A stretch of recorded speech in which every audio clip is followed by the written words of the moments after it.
was lost inside a storm. Maybe I can find a fair wind blowing somewhere in the dark before the dawn. This night will end, this heart will mend, and I'll smile again tomorrow morning.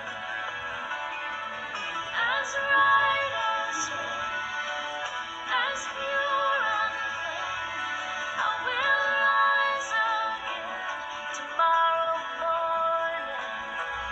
Tomorrow morning. Tomorrow morning. Tomorrow morning.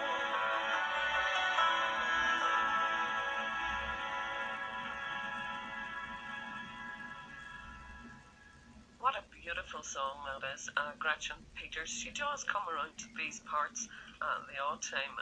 Certainly over around Limavady. She's often to be found in the Roe Valley Arts and Cultural Centre. She must like this part of the world, but that was absolutely beautiful. Okay, absolutely beautiful. But now, of course, it's time for me to talk to my two conspiracy experts. So I'm joined on the line this morning by two very talented comic book artists and writers and authors. This morning I'm joined by Richard Barr and Andy Looker up in Belfast this morning. Good morning to you guys. Hello, good morning. How are you? I can hear you. Well, I can hear one of you loud and clear. The other one's just a wee evil laugh in the background.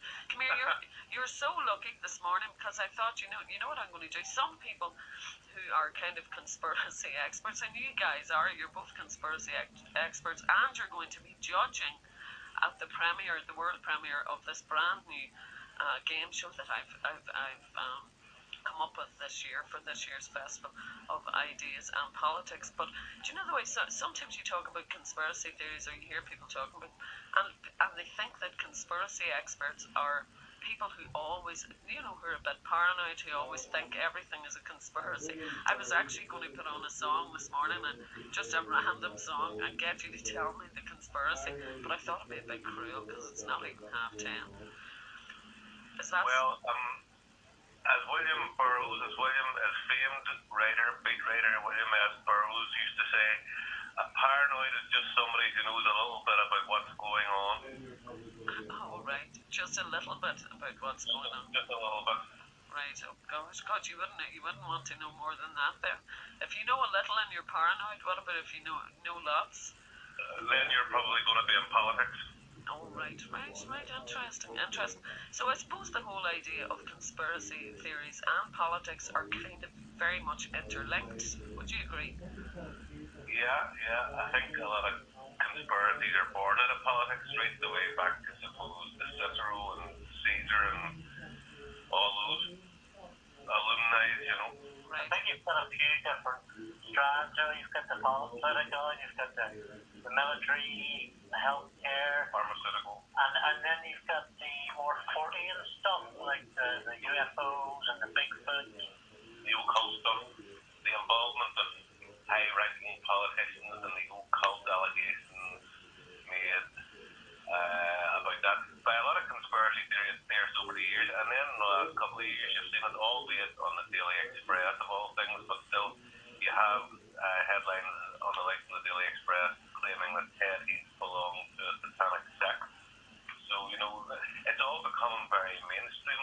Conspiracy is mainstreaming now, as they say, It's a strange one too, because I guess before we had so much access to the internet, maybe there were only a few kind of total weirdos who believed in conspiracy theories. But do you think it's something to do with the fact that internet usage is so prolific now that literally anyone can access websites like, for example, that belonging to David Icke, or people can watch shows from people like Alex Jones, who are world-renowned kind of conspiracy theorists. Do you think that's what it is? Do you think it's maybe people not trusting the mainstream media and going to alternative sources, some of whom involve conspiracy theorists? Absolutely. but it works the other way around as well, in that now your average citizen, as long as they have an internet connection, they can propagate their own theories. So everybody's a journalist now, and to an extent, everybody's an observer and an op-ed writer. The face in the mainstream media, and for good reason, has diminished nearly completely now. And I think a lot of that has to do with the Iraq War too, and the baseless claims that were made about Iraq's weapons of mass destruction, and claims that were propagated by our esteemed fourth estate, who just told these fairy tales, which led to the death of, I don't know, over 1 million people, some say. So people have flocked now to the alternatives, be it Alex Jones or David Icke or John Rappaport or whoever, Jeff Rents, whoever.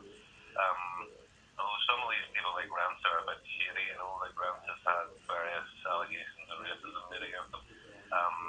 But then it works the other way as well, in that all these people who sort of, I don't know, I suppose you could call it intellectual diaspora from the mainstream. Now these people can take up the torch themselves and report on stuff themselves and give their opinions themselves on world events and stuff. So everybody's their own media now.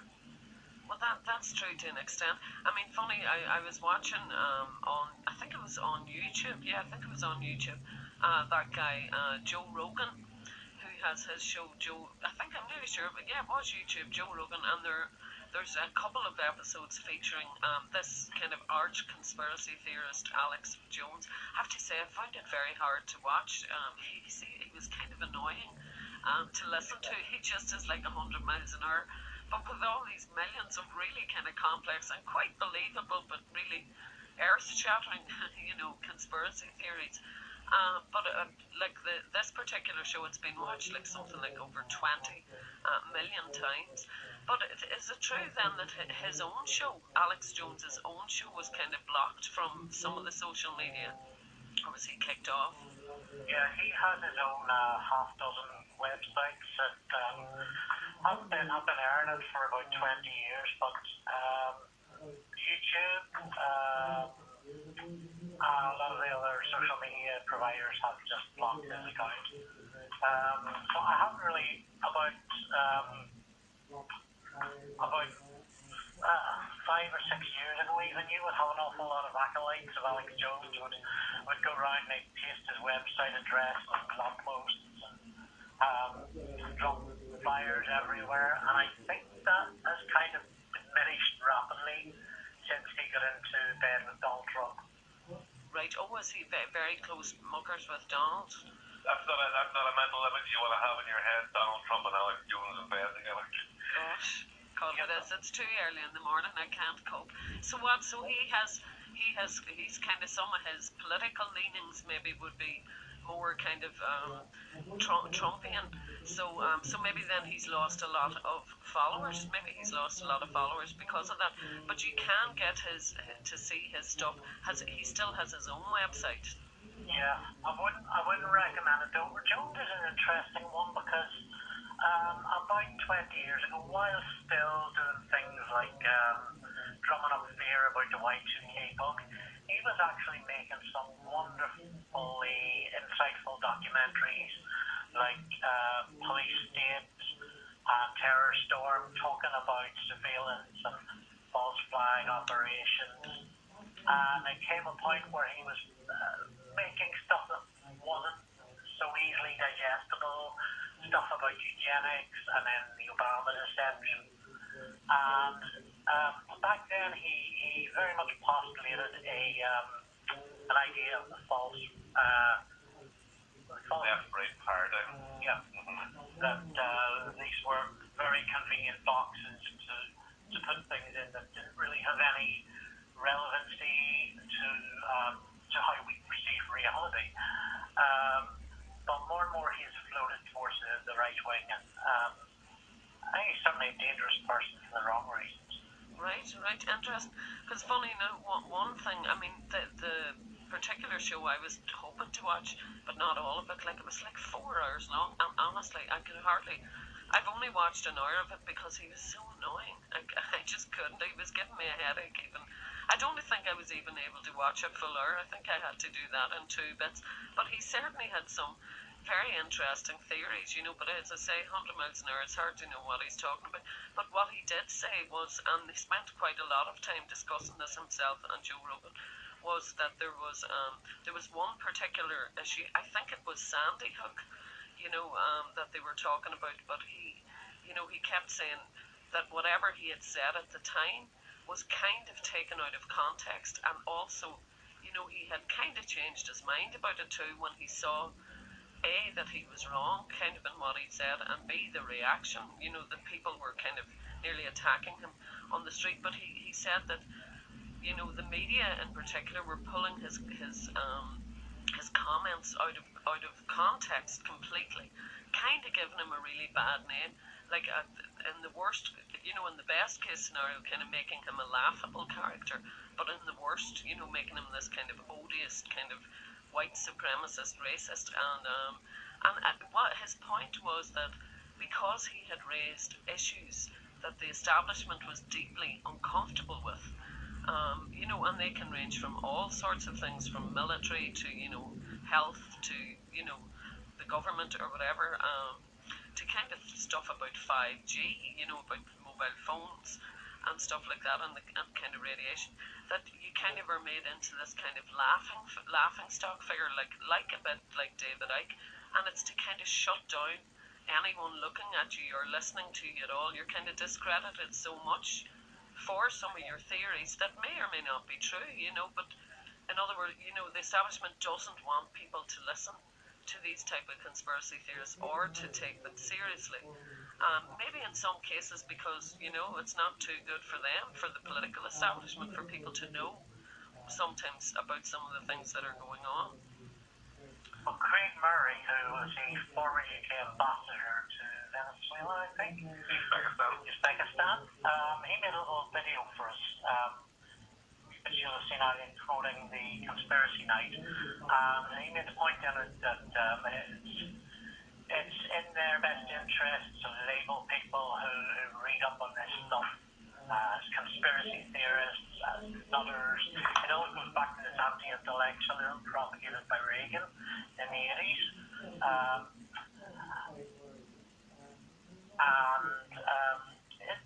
So when people like Obama start talking about the dangers of fake news, you've got to be quite worried. A lot of the fake news comes from mainstream establishments. Newspapers are on sale at every Tesco,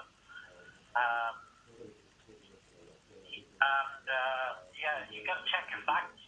It goes back as well. There's been reports recently in the alternative media about, and I'm sort of just putting this in a nutshell. I don't know the ins and outs of it completely, but that the CIA back in the 50s actually coined the term conspiracy theory and used it as a sort of a put down and a pejorative. We're using it in that way. Conspiracy theorists wanted to associate that term with kookiness or madness or paranoia, and so it's a term that's been maligned from the start and has been framed conspiracy theorist as something that's not true, And actually, when people question things like 9/11 and stuff, they're accused of being disrespectful of the dead, but a lot of those people would counter that they're not, that they're just inquisitive and want to know the real way. But they say the most ridiculous conspiracy theory about 9/11 is that a 7+ foot tall criminal terrorist mastermind, orchestrated the world's greatest terrorist spectacular from a bat cave in Afghanistan using a dozen men armed with nothing more than box cutters. So that's pretty ridiculous, but that's the official line on it, Right. So yeah.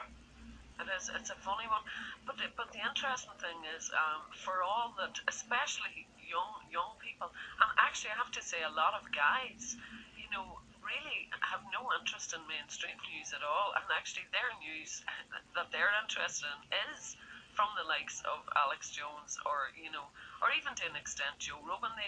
They have for whatever reason they have characters or people that they trust rather than news organisations anymore. And I guess maybe it's down to the fact that a lot of people now maybe think that the fake news is coming from the real news establishments that years ago people used to really trust.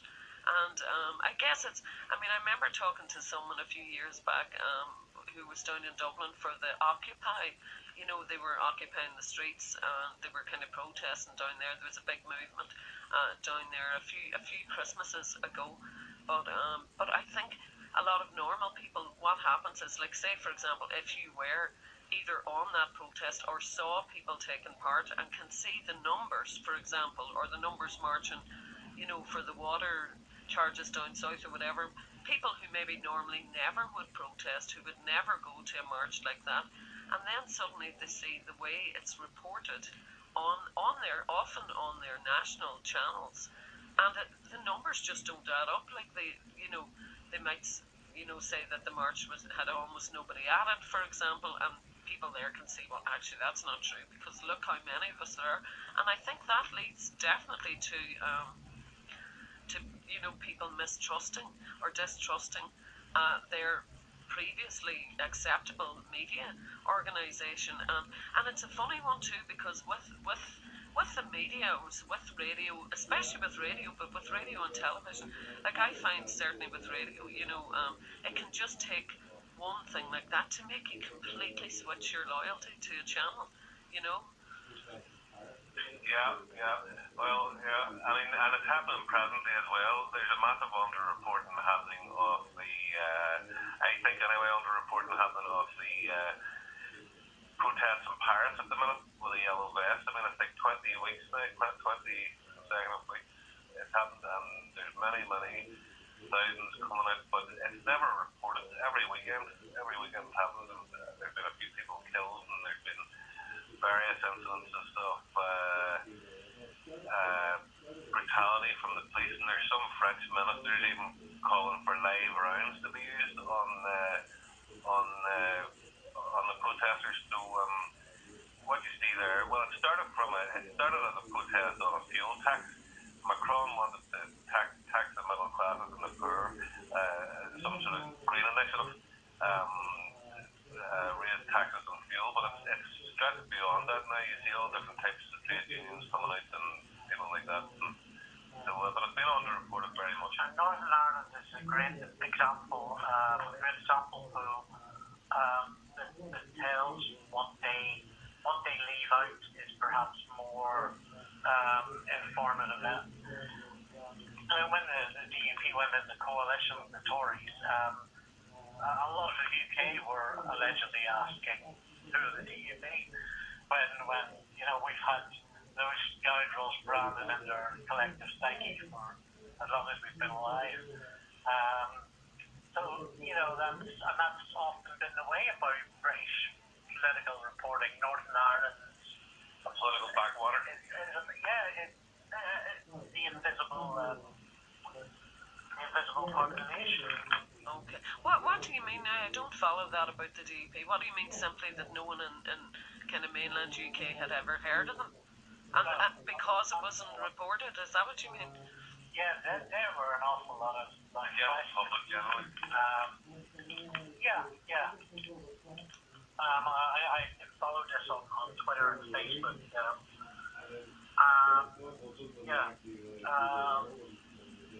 They just weren't aware. So people were questioning the Democratic Unionist Party. And then God love them when they actually realised who they were, when the general public in England and beyond got a view of them, finally.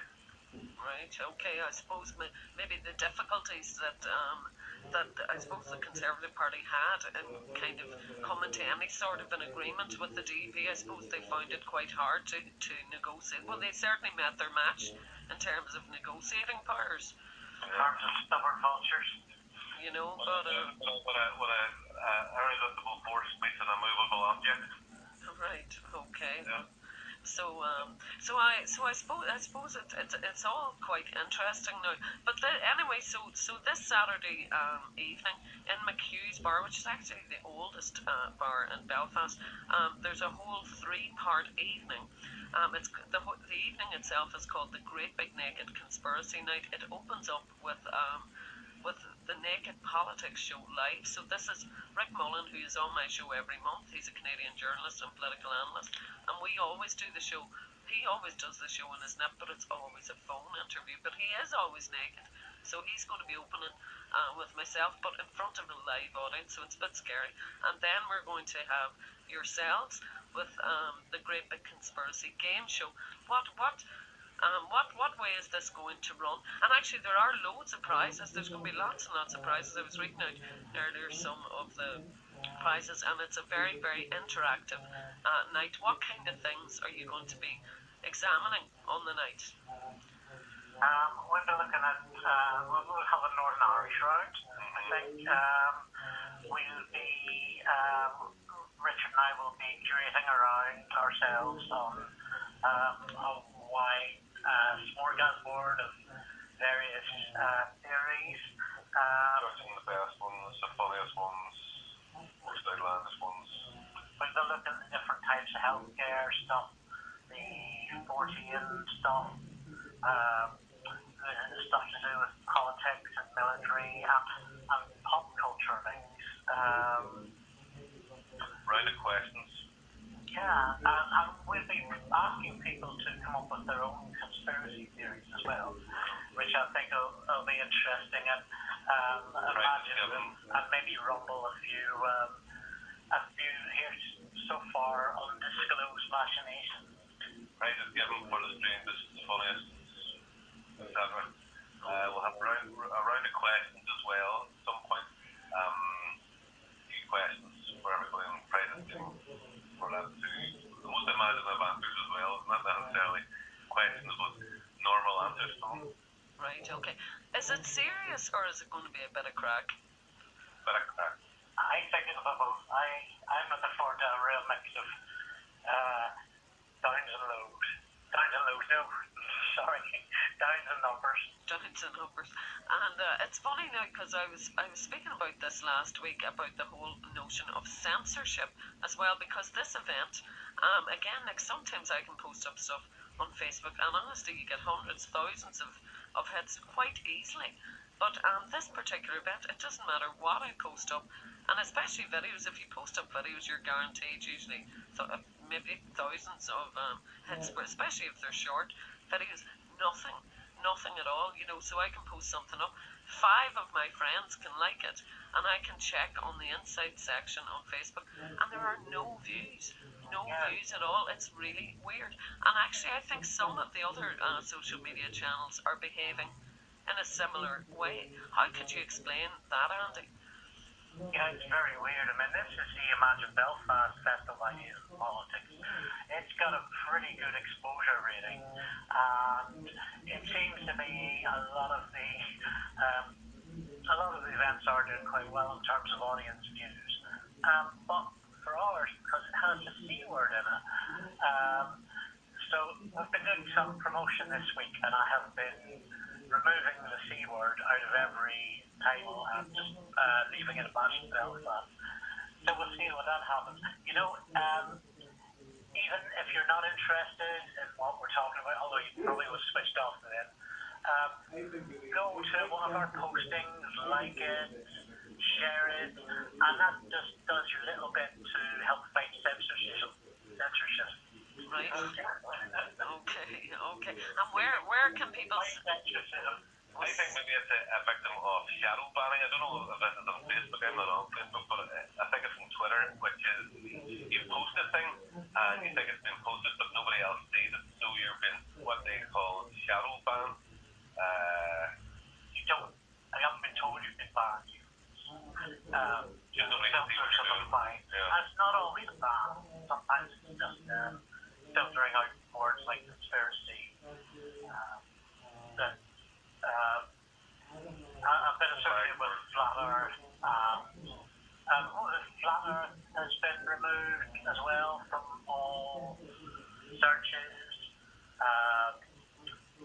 And I don't know that I necessarily agree with that as a fiction author, because these conspiracy theories are sort of essential sort of ingredients in terms of throwing in the pods, so and utilising, making some use of. So when those things start to be removed, it sort of affects how I can express my creativity and reach my audiences. I think in a broader sense, and I know it's a bit of a cliche, but what harm do flat earthers do if they want to believe that, if they want to propagate that?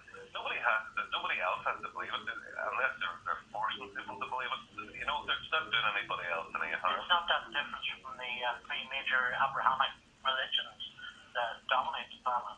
Well, exactly. Aren't they full of nonsense as well?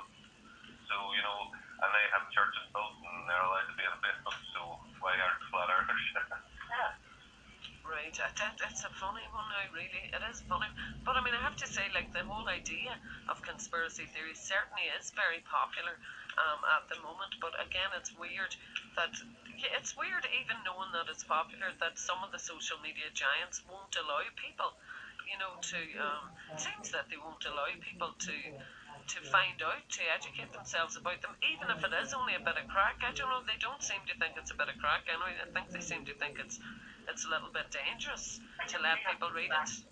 I could see people like Alex Jones and Tommy Robinson are out there stirring up hate, inciting violence. It's very real that left people for dead.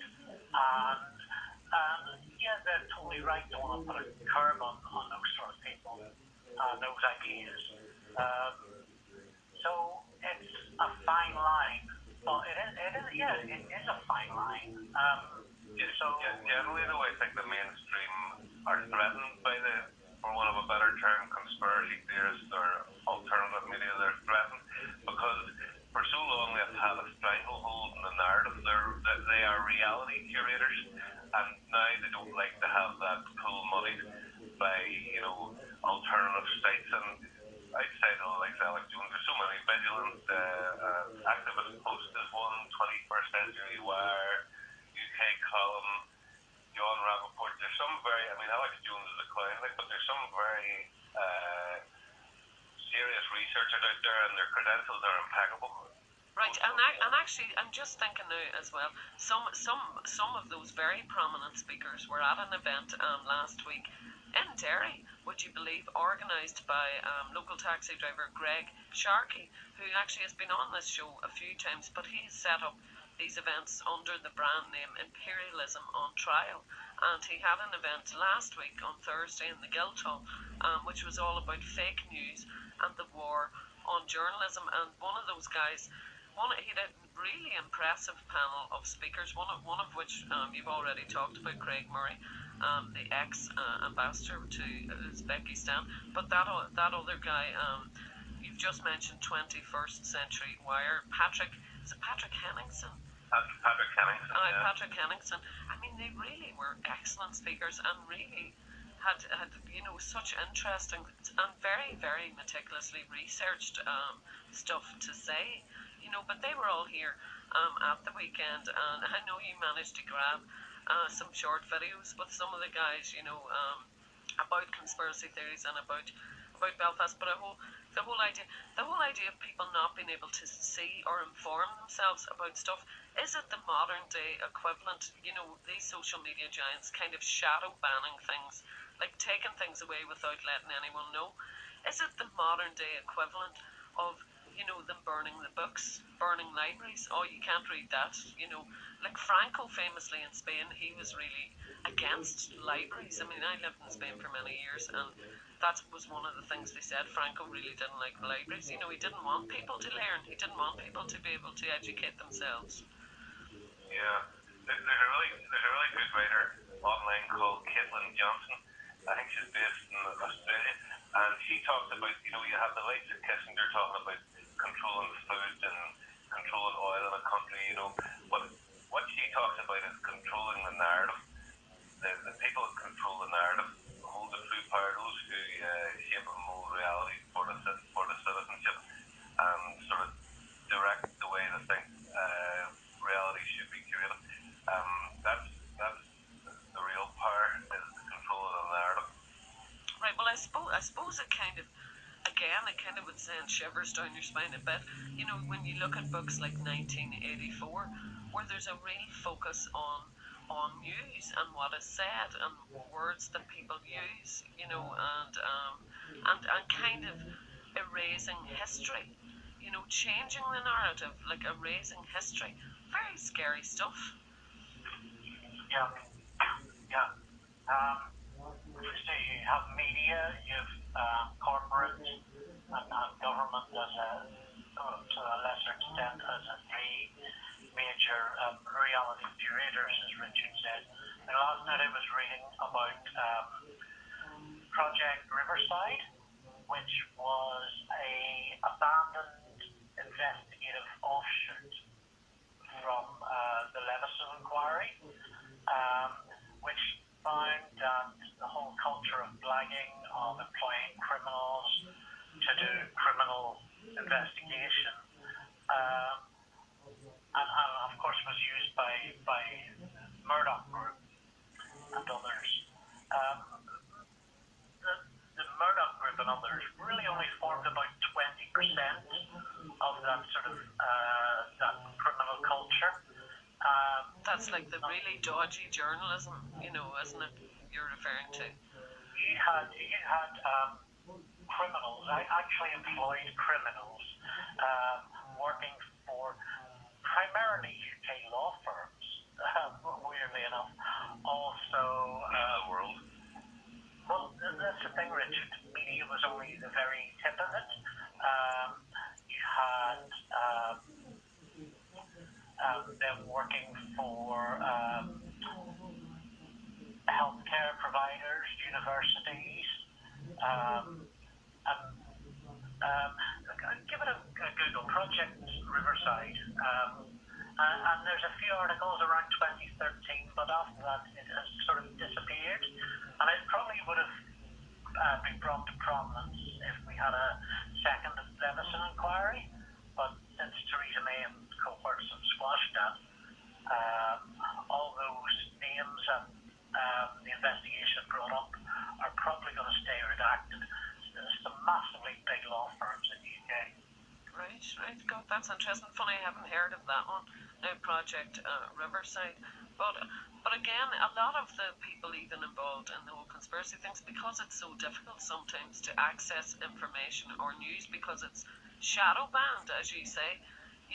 It's quite surprising even among them. Some of them may not have heard of, different sites, different independent news sites. It's quite hard, maybe a bit like some of the cigarette companies, because now you can't advertise. It's very hard. Like, say if you were, not that it would be a brilliant business prospect, but imagine if you're going, hey, I've got this brand new brand of cigarettes I want everyone to know about. How are you going to get people to know about it? You can't, because there's no advertising. So I suppose in a way it could be compared to something like this, someone with an alternative news site. How do you let people know about it? Because it's not going to be promoted by anyone on the mainstream, which includes everything, like, really. I think the key is just to make this a talking point. Guerrilla marketing, word of mouth. That's it. Start conversations about it, indulge in them. Don't listen to me and Richard and Eileen. Just go and find out for yourself. Get your friends involved.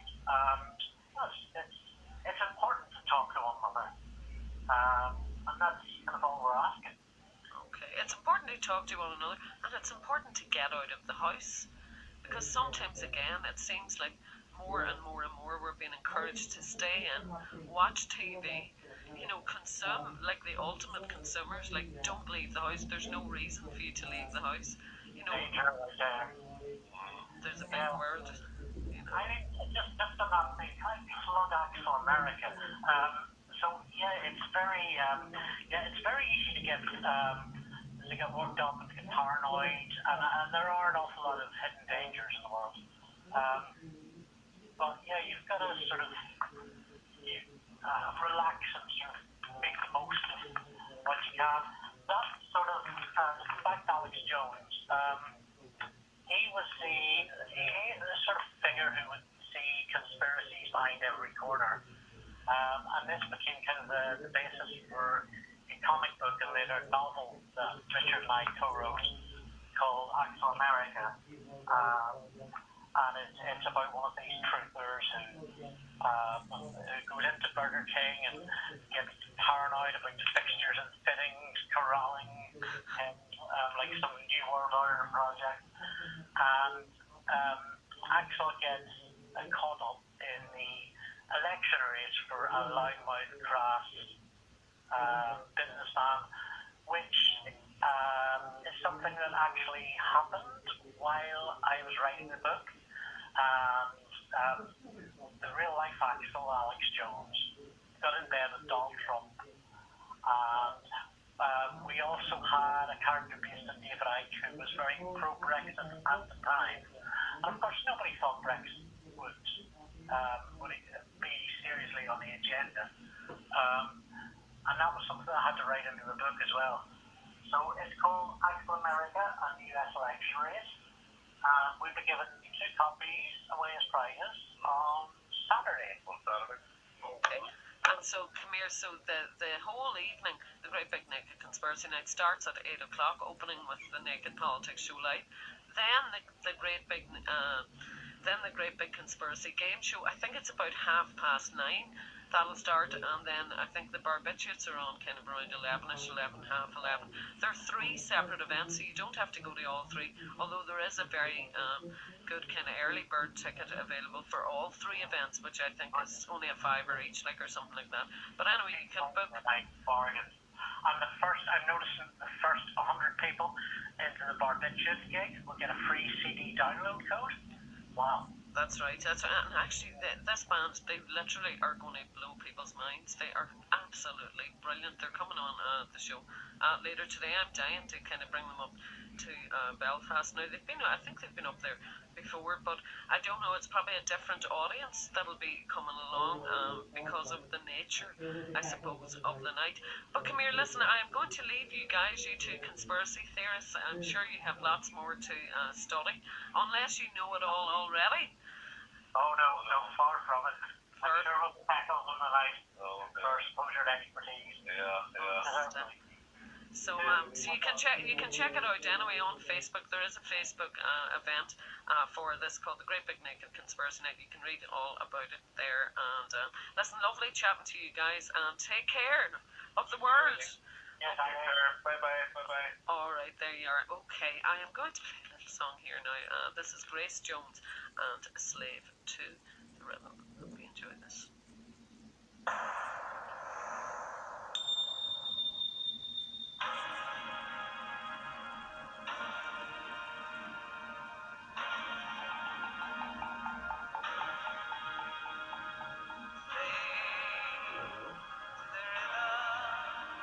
Watch TV, consume, like the ultimate consumers, like, don't leave the house. There's no reason for you to leave the house. There's a big world. I think just on that thing, I plug Axel America. So it's very easy to get worked up and to get paranoid, and there are an awful lot of hidden dangers in the world.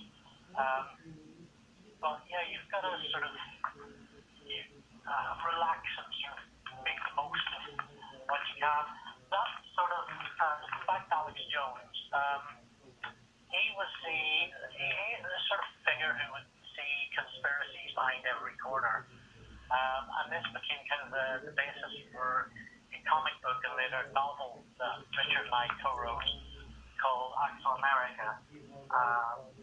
And it's about one of these truthers who goes into Burger King and gets paranoid about fixtures and fittings, corralling, and like some New World Order project.